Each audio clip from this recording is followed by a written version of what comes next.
What is up, YouTube? It is your homegirl, Delina Christos, and I am finally back to do another YouTube reaction video. As you can tell from the title, this is not your typical reaction video. We are going to be doing a recap of season 3 of the one and only Attack on Titan, going through the season part by part. Before I get started, make sure to hit that subscribe button and that notification bell if you haven't already so that you can stay notified for all of my uploads. I am definitely back, and you'll definitely be getting some more videos from me. I'm going to be posting my reaction videos to season 3. There'll be a good enough amount of episodes where you'll see me crying and going through the emotions of confusion throughout the season. Most people that have watched season 3, I know there was a chunk load of information, and so we will be going through a chunk load of info today. Without further ado, let's get started so that we don't waste any time. All right, so before we get straight into the recap of season 3, we might as well start off with where we ended off on season 2. So we end up season 2 with finding out that Eren has the ability to control Titans. This is revealed when we actually see him hand to hand with the Titan that killed his mother. And I personally really didn't know what was gonna happen in that moment, and I low-key was hella scared, but he did so and it happened. And once they came into contact, that's when we saw all of the Titans turn around from them and go directly towards Rainer.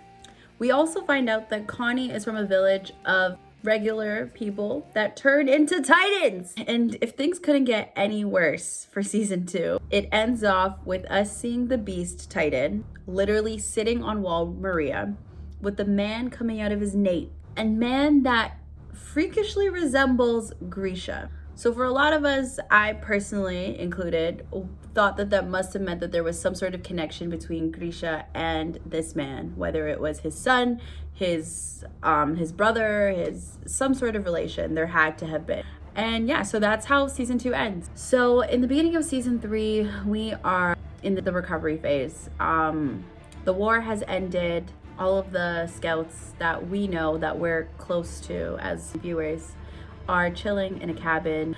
At this point, Historia decides to basically come clean about her past and what she remembers. We find out that Rod Reese, the nobleman, is the father of Historia, in that her mother was killed right in front of her, and in her name changed to Crystallins because that's when her father decided for her to go into hiding. She had no contact with her father whatsoever after that. Around this time is where Squad Levi forms, and it is our homies. We also find out that Pastor Nick was killed. It was portrayed as if he was killed by a criminal. However, after some digging, Hanji and her assistant find out that Pastor Nick was actually killed by the interior military police. Not only was that the icing on the cake in terms of finding out if the interior military police were on their side, the government actually put a stop to the Survey Corps and wanted to capture Eren and Historia. So Erwin tells those in the cabin they need to cut, because if they don't cut, they're gonna capture them. And right before they leave the cabin, Eren decides to give Erwin a note. And the note pretty much is a transcript of the conversation he heard between Berthold Rainer and Ymir when he was captured by them in season 2. So a plan is put into place for the Survey Corps to enter into Trust District and let the government steal Eren and Historia. It actually is a decoy plan, as we all know. Jean and Armin are the ones that get captured instead by the Reeves Company. From the outside looking in, everything looks like it's going as planned. However, Kenny, who we don't know yet, and a special military force comes out of nowhere, wipes out Squad Hanj, and steals Eren and Historia. Kenny, the leader, somehow knows Levi, and so all of us are low-key like jaw drops, like who would have thought that they would know each other? I mean, who wouldn't have thought they would know each other, right? Like, now that we've watched the show, it makes sense. And it's also revealed that he is the one that actually killed Historia's mom. On top of that, he also reveals that Levi's last name is Ackerman. Okay, remember that. Sir Hanj then reports back to Erwin that Historia and Eren were captured. She also tells him what she learned from the transcript that Eren provided Erwin. She realizes that the plan by the government is to not only capture Eren, but eat him in order to steal his Titan abilities. This is also where we find out that if someone eats a Titan, their abilities are transferred over. So if we can think about it, that means if someone like Eren were to eat Rainer, he would have the armored Titan ability. So like I mentioned, Jean and Armin were captured by the Reeves Company. They obviously got them back from the Reeves Company, and Levi ends up convincing Demo Reeves, the owner of Reeves Company, and some of the members to help him help them. The plan was to capture the policeman that killed Pastor Nick. After some slick interrogation, the military police must kill anyone who tries to go against the status quo. And that Rod Reese comes from the royal family, and that the Jesus-looking guy isn't actually the king. Once Demo helps them, unfortunately, Kenny finds out and kills him. His son, Flegel, sees this happen and runs away. While this is going on, we see Historia finally meet her dad and be reunited. He tells her that he needs her help in saving humanity and that she was like the last piece. After this, Erwin meets up with Doc Peakses, we all remember him, the bald skeleton looking guy, and shares a little bit about his childhood. We find out how Erwin got his dad killed. I mean, it's so sad, and it kind of coincides to what we found out from the Interior Military Police. His dad told Erwin that not a lot of the stuff that you're being taught is the truth, and that there's more to the story than what we see.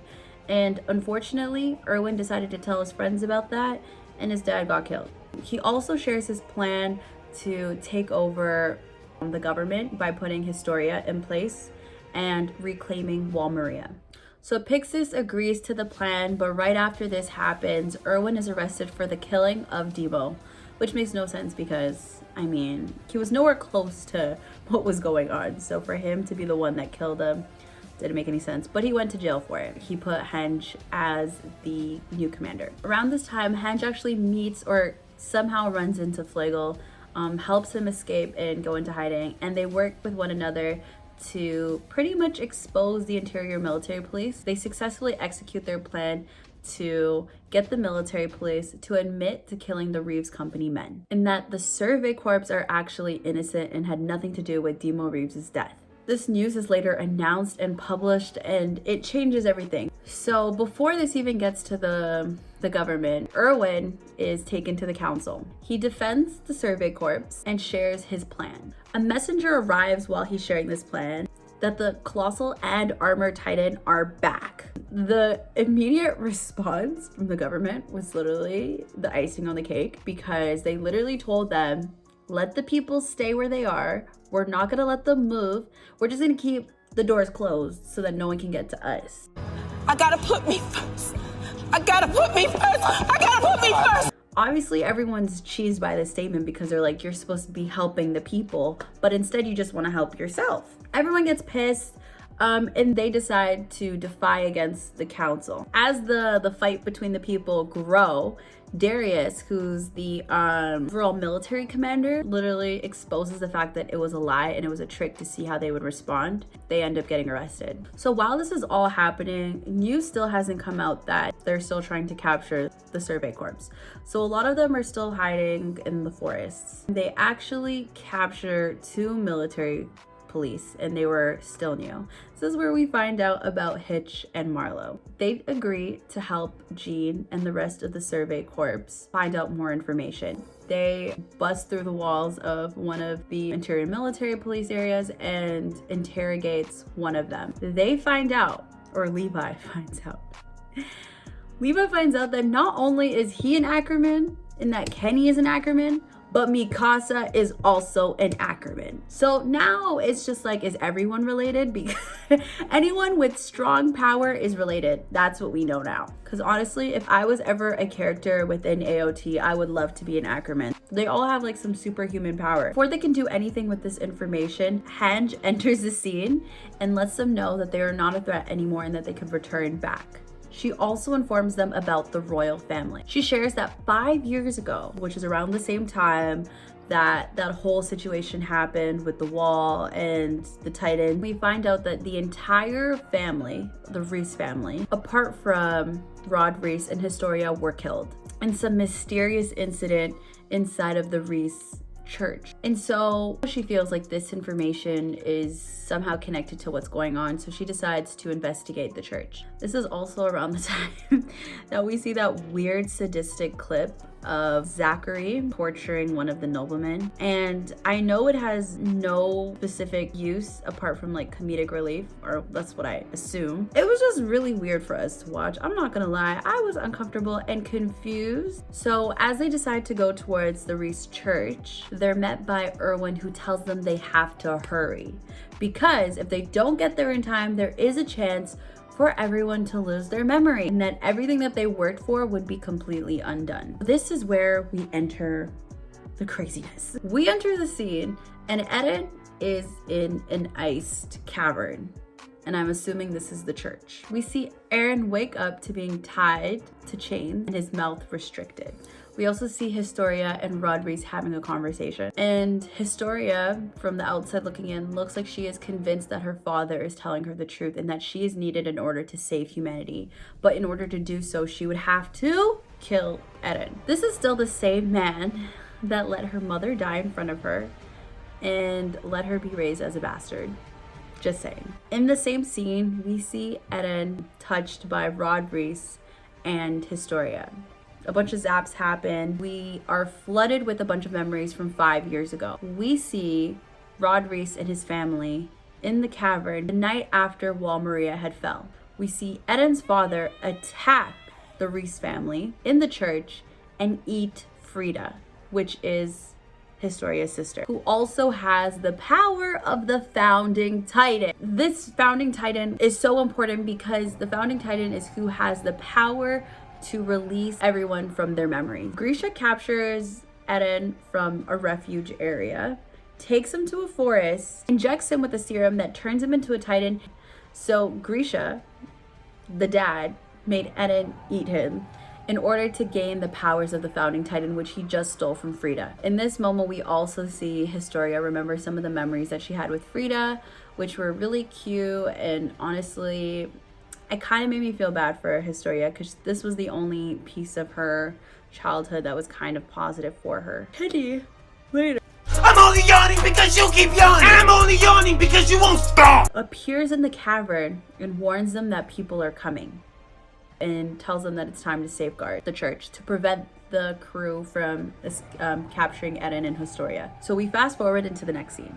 We get a reflection of Kenny's life before everything got to where it is today. We find out that the Ackermans protect the Reese family and that they are immune to the powers of the Reese family, specifically the founding titans' powers. It's also discovered that there are bloodlines like the Ackermans and that they agree to work with the king in exchange for the ability to be a part of the noble family. The Ackermans and Asians, who are also minorities, disagreed to this idea and were persecuted. This is where we find out that Mikasa's father, which was an Ackerman, marries her mom, an Asian. Two minority bloodlines. Kenny, on the other hand, grew up to be a military police criminal or killer. At the time, Kenny had a sister who worked in a brothel and she had a child. She was killed. Kenny took the child, raised him, taught him everything he needed to know, but then cut because he didn't have the cojones to raise a child because he didn't think he could be a good example to the kid. Which, I mean, Levi didn't need his ass anyways, because look at how great Levi turned out. I mean, we love him, right? We also find out that these Ackermans are blessed with some crazy levels of strength. And that was one of the main reasons why they were so feared. So Squad Hunch and Levi come up with a plan to capture Eren. As they're making their attempt, we see everyone go into duel. Rod realizes as the fight's going on that there isn't much time left. And so he convinces Historia to inject herself with the Titan power, and so that she can eat Eren and gain the founding Titan's abilities. Kenny appears in this scene and shares his plan to take the fluid or the serum for himself, except he realizes that it's also pointless. Historia, on the other hand, is still in disbelief that she's with her father and that she needs to do all of this. And so, still being on that high, she decides to agree to Rod's plan. Kenny tries to wake her up from this craziness and convinces her that Rod is a selfish a-hole and that his plan is something that he should be doing himself, and there's obviously a reason why he's not. So this causes Rod to decide to fire Kenny as his help. How about this? You're fired. You copy that? You're fired. You're hired. You're fired. And as a response, Kenny frees Eden, except it's pointless because Eden's now depressed from all those memories he just saw once Historia and Rod touched him. Historia is about to inject herself with the fluid while still being on the high because apparently Kenny's advice didn't help. Ymir comes into her head and reminds her in that moment that she needs to live for herself and not anyone else. So she throws the serum to the ground, breaks the glass that was holding it. Rod desperately runs to the fluid, licks it, and starts turning into a titan. And in this moment is where Eden wakes up, which usually happens. He realizes all of this. He sees another piece of fluid in the box, breaks it and eats it, which gives him a stronger hardening ability. And so he turns into a titan with the hardening capabilities to save those around him. After this, they all reunite with the other scouts and watch Rod Reese with his like weird crawling titan version of himself run towards Overt District, literally not seeing anyone around him. As everyone's together watching this happen and realizing that they need to do something fast, Historia agrees to become queen. However, in order for her to become queen, she needs to kill her father and needs the people to find out that this is what happened. So the plan goes as expected. Historia kills her father, the people see, and she takes the crown. Everyone is now happy, okay? But you know, no one's ever actually happy for too long in AOT because Levi returns to the church and sees Kenny wounded. Kenny has the box with him with the last syringe of Titan fluid. He reveals his life story as to how he worked for the Reese family and that initially he wanted to kill them but never did. And that he raised Levi and then went off to go become the leading officer of the Central Military Police. Kenny also says that everyone is drunk on something that makes them a slave to some kind of dream. And it's what motivates them to move forward. He then gives Levi that box of the last serum and says to use it wisely.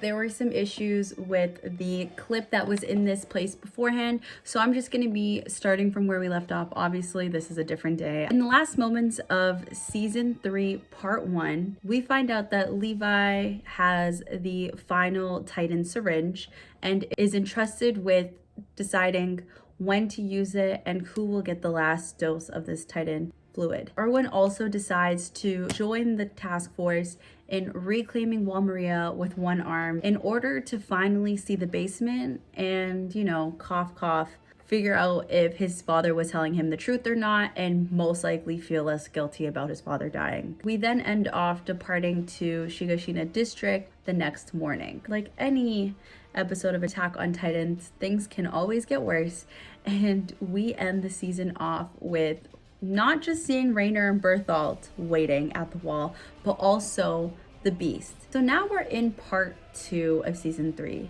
I, first off, am so thankful that I watched this after part 2 dropped, because if I had to wait, I think I would have ripped my eyes out. So part 2 starts off with the group heading to Shiganshina district all throughout the night until they arrive there at dawn. They quickly use Eren's hardening ability to seal up the gate. However, they notice that no enemies, no titans or anyone approaches them once they are on the other side of the gate. And this kind of just seems very suspicious, not only to them, but also to the viewers. Armin ends up finding 3 mugs that seem like they were recently used in a burnt out fire.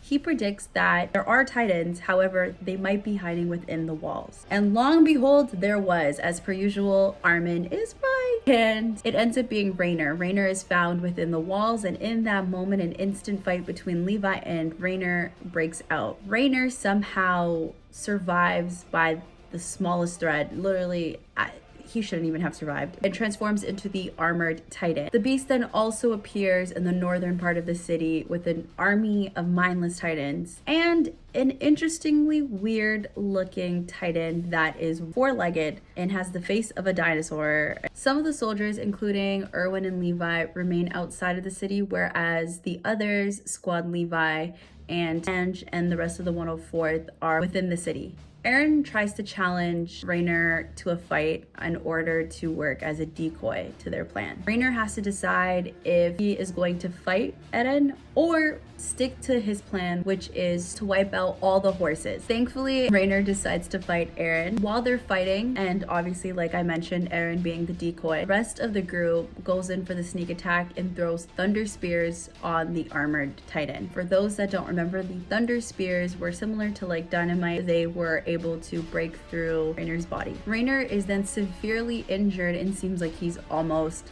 near death. However, he somehow survives once again and is able to scream out a signal. Outside of the city, the beast commands all of the smaller titans to run towards those that are safeguarding the horses. As this happens, the veterans decide to start engaging in the fight, however, are wiped out completely through the throwing of rocks by the beast. Many of the soldiers are unfortunately killed, and the survivors, along with some of the new recruits, gather the horses and take cover behind the building. So then the beast titan also throws another boulder, however this one from the four-legged titan. The plan for this boulder, which actually contains Bertholdt, is for him to transform into the Colossal titan within the city. As he's in the air, he sees that Reiner is severely injured and hesitates. Armin attempts to speak to Bertholdt and use the same tactics he used in season 2. However, Bertholdt unfortunately went through tons of character development and is not fazed by anything that Armin is saying and doesn't cave. Mikasa then attacks Bertholdt, but somehow Bertholdt fends her off. Bertholdt then transforms into the Colossal big-ass titan, and this results into a huge massive explosion that takes out pretty much all of the 104th cadets, including Hange. In the aftermath of this explosion, it appears that the only survivors are Squad Levi. Oh, and this is obviously within the city. During this time, trying to figure out what to do next, Reiner somehow recovers and is back as the armored titan. Armin finally comes up with a plan to defeat both of them. However, he needs Eren's help. Eren tries to stop Bertholdt by grabbing onto his leg, however is completely yeeted off of him. Outside the city, Erwin and Levi are discussing what to do in order for them not to lose and everyone die. Erwin reflects on how he just really always wanted to see the basement, and Levi kind of tries to get him to snap out of that. Snap out of it! Because that is not what the focus should be right now. It's a suicide mission. This is where we see Erwin give a prolific speech to the rest of the survey corps that are outside of the walls right before they face their death, with the hope that the rest of the comrades will carry out the legacy and give meaning to their sacrifices. Erwin leads this suicide charge. Literally, they're all screaming on the top of their lungs on their horses, running towards the beast. And as expected, the beast annihilates all of the recruits, including Erwin. This distracts the beast titan and the rest of the titans from Levi. Levi sneaks around, wipes out the rest of the titans, and goes directly for the beast. He destroys the beast. Oh, I wish I could play that scene right now. He destroys the beast, and the beast is in his hands. Or well, should I say, Zeke is now in his hand. As Levi hesitates before killing Zeke, he is reminded of the fact that this could be a possible chance of using the Titan serum. As Levi is thinking through this plan, the backpack four-legged weird-looking Titan comes and somehow steals Zeke from Levi. Zeke commands the rest of the Titans to go and attack Levi. I know I had said earlier that he wiped out all of the Titans. I guess there were a little bit more left. In this moment, Levi is just in distraught. I mean, who wouldn't? All of the new recruits and Erwin were just annihilated by this guy, and he had the opportunity to finally get him and just end the whole fight itself. From the recruits that are dead, one actually survives, named Flock. While all of this is happening on that side of the city, on the other side, Armin works with Eren to capture the Colossal Titan. Eren pretends to be annihilated after being yeeted by the Colossal Titan. While this is happening, Armin latches on to the Colossal Titan and forces Bertholdt to weaken himself by using steam attacks. All right, and so that is where we left off with the first part of part 2. And now I'll be continuing in my typical outfit in the rest of this season recap. So as I mentioned, chaos is going on both sides of the wall. So we are now on the other side of the wall where Armin and Eren have this plan to get Berthold either give up or defeat him. So as I mentioned, Eren has now been yeeted on the floor. He looks like he's done. During this time, Armin latches on to Berthold and tries to talk to him, but it doesn't work, and he lets out his mist and heat, and we literally see Armin pretty much dying and holding on for dear life as he burns. Like literally burns. I've never seen Armin go this hard on something. It truly was a great dictation of the kind of strength and mental power that he has in that moment. So it appears that Berthold has now killed Armin off, RIP, but this sacrifice works as an opportunity for Eren to kill the Colossal Titan and capture Berthold, which he does.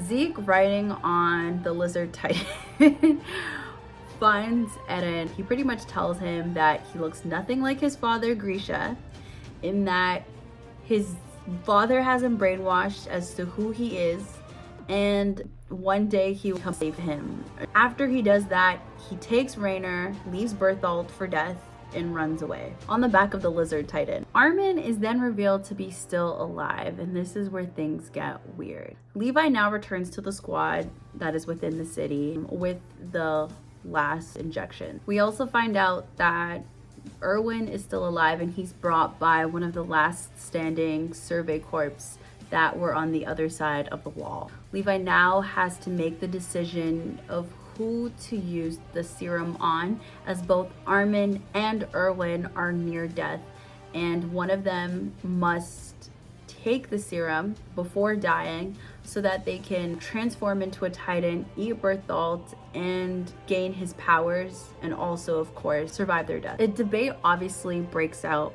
and Levi must make a decision. He is about to use it on Erwin, and then he isn't, and then he is, and then he uses it on Armin. Personally, I thought it was obviously going to be Armin, because Armin still hasn't reached his full potential. Although he's had some moments of mental block, he's still very strong for the age that he is. He has come up with so many plans that have allowed them to get to where they are throughout the seasons. He's been one of the main reasons why they even found Rainer, and a bunch of other moments where he got Eren to do what he needed to do more than Erwin has ever for them.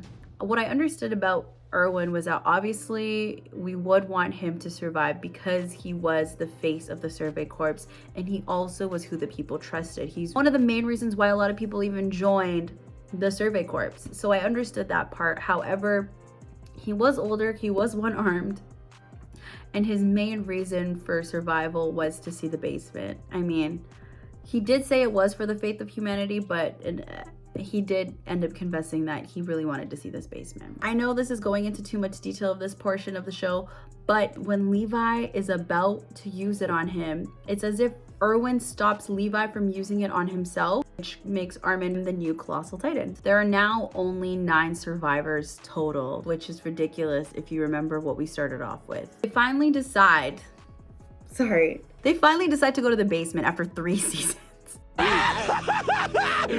Finally!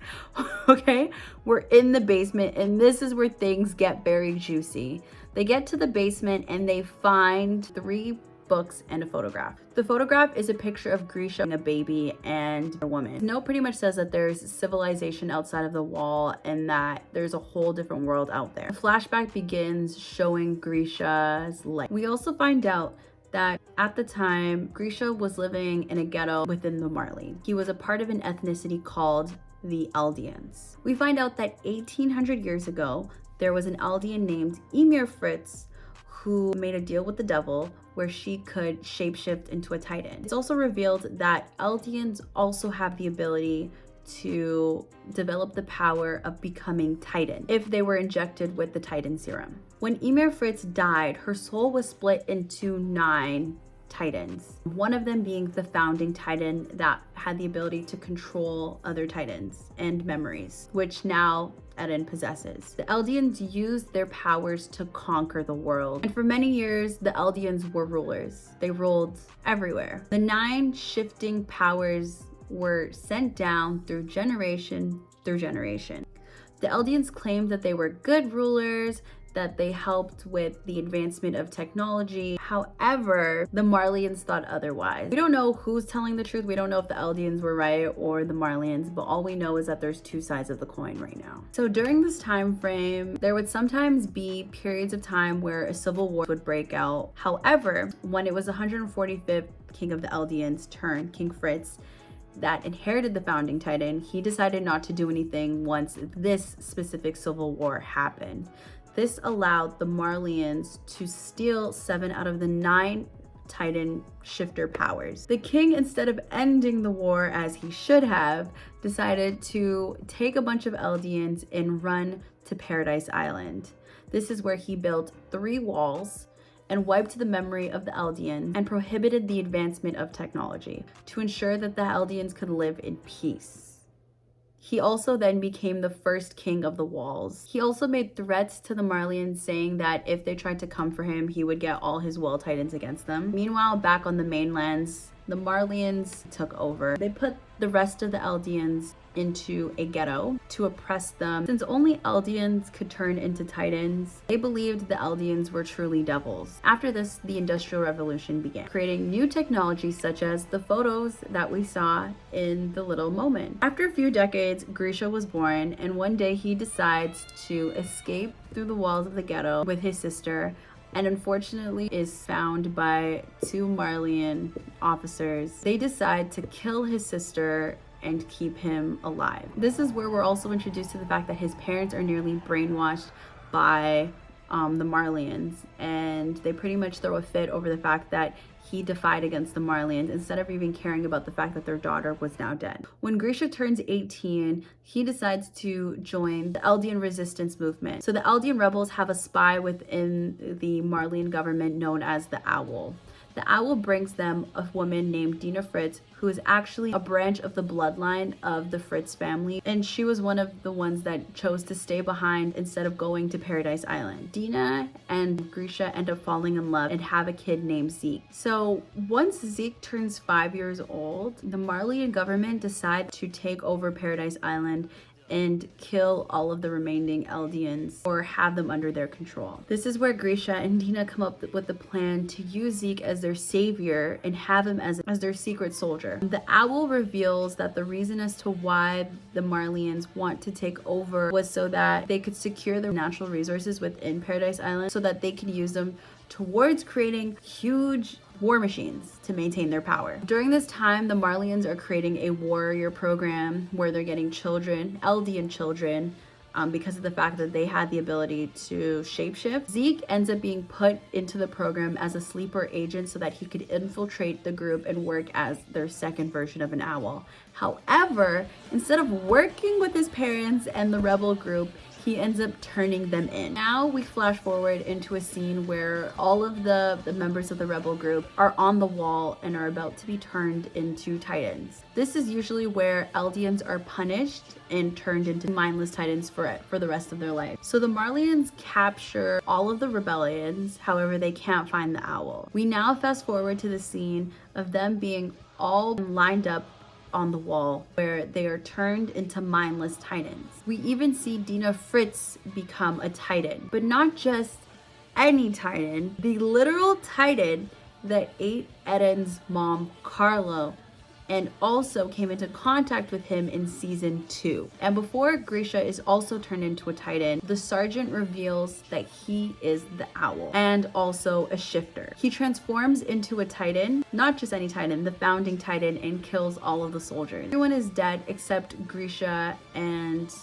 the owl, aka Kruger. Kruger reveals that shapeshifters suffered from the curse of Ymir. And unfortunately, due to that, they would die after 13 years, and this was at the end of his death. So he wanted to give his powers to Grisha. The weird part about all of this is that he said it was for the sake of Mikasa and Armin. I also forgot to mention that Kruger's first name was Eren.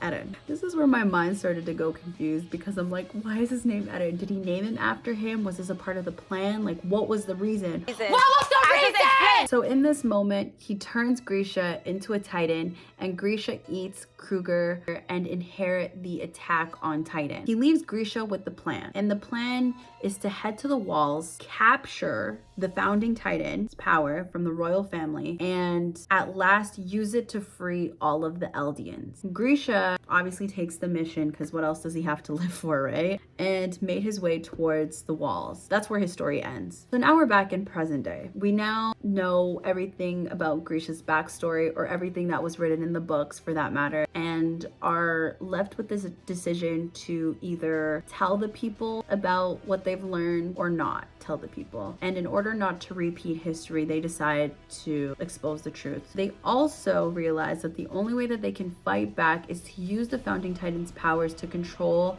the wall Titans. However, they also know that Eren cannot use his founding Titan's abilities to its fullest capacity, and that it would also be useless to give it to someone with royal blood. So now they're kind of stuck. Eren comes up with this theory that he might be able to use the founding Titan's abilities if he touches Historia. But he doesn't tell anyone about this theory. He just keeps it to himself, as he usually does when he has those strong thoughts and weird feelings, since he doesn't want them to pretty much condemn him to that fate, and he's not ready for that move. They also deliver Ymir's letter to Historia. In the note, we get a kind of a depiction of the love that Ymir had for Historia. For those that actually read the manga, this is actually where Ymir's life is revealed, which makes more sense to me personally, because at the time I had no idea who the Eldians were, or that knowing who the Eldians were was important. It reveals her love for Historia, and that one of her biggest regrets was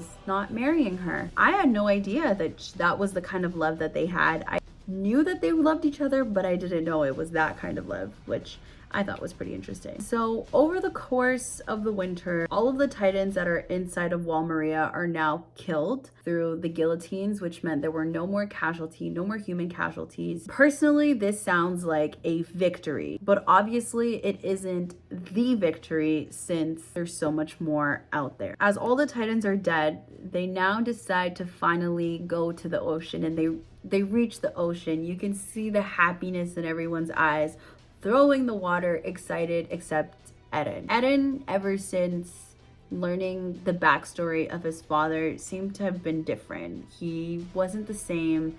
He spent a lot of time in his head. As everyone is celebrating, he says, and this is where it ends the season, is, if we kill them, we'll be free. In that statement, I'm not gonna lie, I got goosebumps all over, because it's really so sad how after all of the fighting and all of the deaths and everything they've went through, they can still never tell when the end of the fight has come. They thought they were at the end. They thought the basement had the answers that would reveal to them why they were fighting the way that they were fighting and give them a little bit of hope. However, all it did was kind of open the doors to even more fights. And so as season 3 ends and we're approaching season 4, I personally now have millions of questions. How will Eren be able to hold or use the powers of the founding Titan to its fullest potential? He only now knows that he has 13 years left. Honestly, it's probably not even 13 years. I think he probably has, well, oh my god, he doesn't even have 13 years. He has 7 years to live. Or sorry,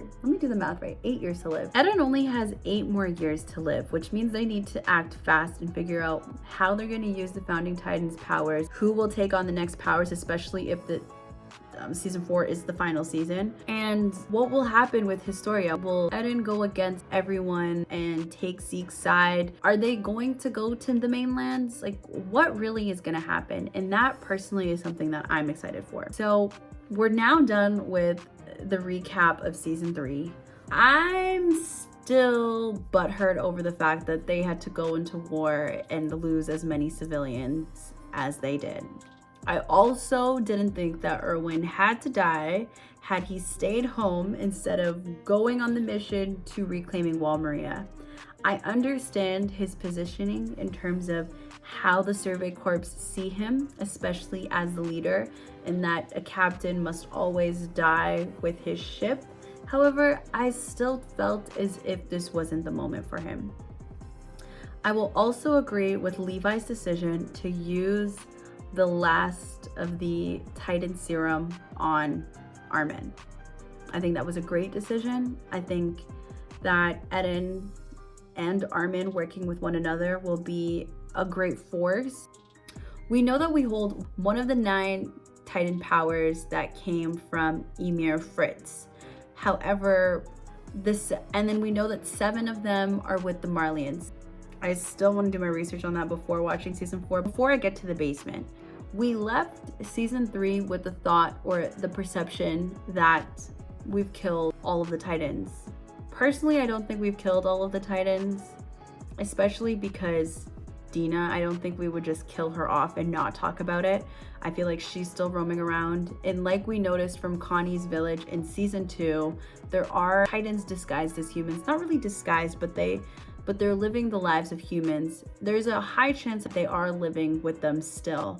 So I don't think that the fight against the Titans is 100% over. However, I am excited to see what happens once they do fight against the mainland, which, I mean, it's like a continent versus an island. I don't know how they're gonna do it. So I have no idea what's gonna happen in season 4, if that's actually gonna be the mission or if something else is gonna pop up and become the true story. We also end the season off with Eden's statement of, if we kill them, will we be free? And that to me is such a deep statement because, like Kenny mentioned, everyone is drunk off of something that makes them a slave to some kind of dream. And initially, the dream that they had of freedom was the ability to see the sea, to see the water. Erwin's was to see the basement. And so now that they've seen it and it doesn't represent freedom to them anymore because of what's on the other side of the sea, it's as if every day they're getting farther and farther from what they saw as free.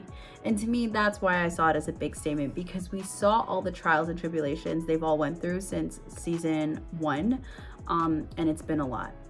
I wonder if this is going to be too much for Eden to continue with his battle, to find a new thing to be drunk on in order to feel free. What I noticed from a lot of people, even that like are hyped up about the next season, I never really hear much about Eden. I mean, I would assume that a lot is going through his head, especially with finding out about his father's past before him, because initially his father was this perfect man in his eyes. And then once we had that scene with Historia and Rod, we saw him kind of doubt his father. He questioned if his father was on the right side of humanity, if he was good. And then he gets another glimpse of an even worse picture of his father having a life before him and putting the fate of humanity in his hands. So I wonder if all of that is going to get to him, especially with the fact that Zeke had mentioned that his father wasn't who he said he was and that he was being brainwashed by him. So there's that. Now that they hold Bertholdt's power and it's within Armin, a smart guy who I believe has the potential to be even greater than he is today, I wonder what kind of damage they're going to get done. I would like to see how Hange and Levi start as new commanders. I would assume they would be the new commanders, and how that changes the dynamics within the walls. And I can't wait to see who they fight off next.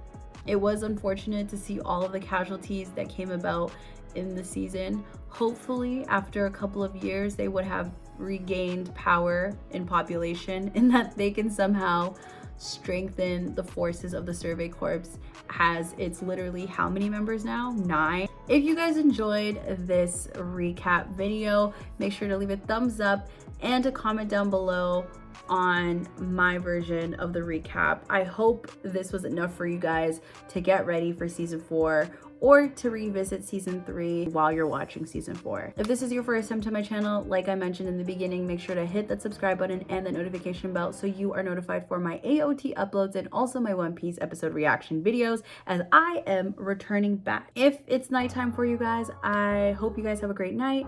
If it is daytime, I hope you have a great day, and I will see you guys. Stay tuned for more.